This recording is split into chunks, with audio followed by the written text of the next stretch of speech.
the saying of Jesus, love your enemies and pray for those who persecute you, so that you may be sons of your Father who's in heaven. For he makes the sun to rise on the evil and the good and sends rain on the just and the unjust.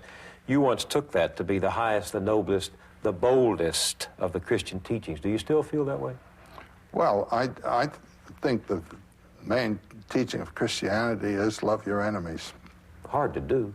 I know. Well, that's it. I mean, when Peter drew his sword and cut off the servant's ear there in the Gethsemane affair, and Jesus says, put up your sword, Peter, and put the ear back on. Peter has been drawing his sword ever since.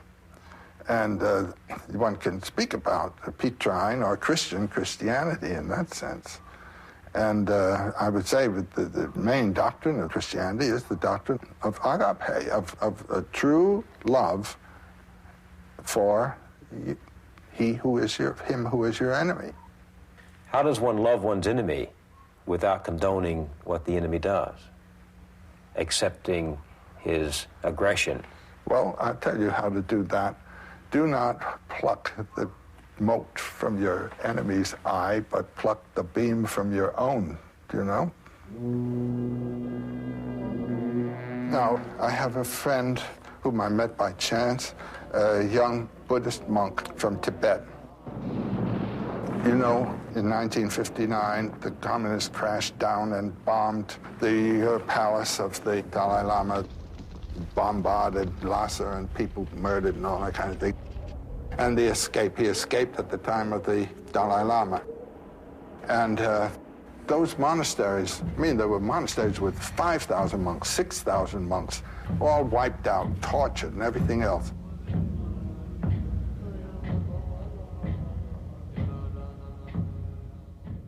I haven't heard one word of incrimination of the Chinese from that young man. There is absolutely no condemnation of the Chinese here.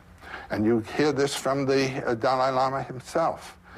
You will not hear a word of condemnation. There's recognition of the way of life through which that vitality of the spirit is moving in its own way. I mean, these men are sufferers of terrific violence, and there's no animosity. I learned religion from that.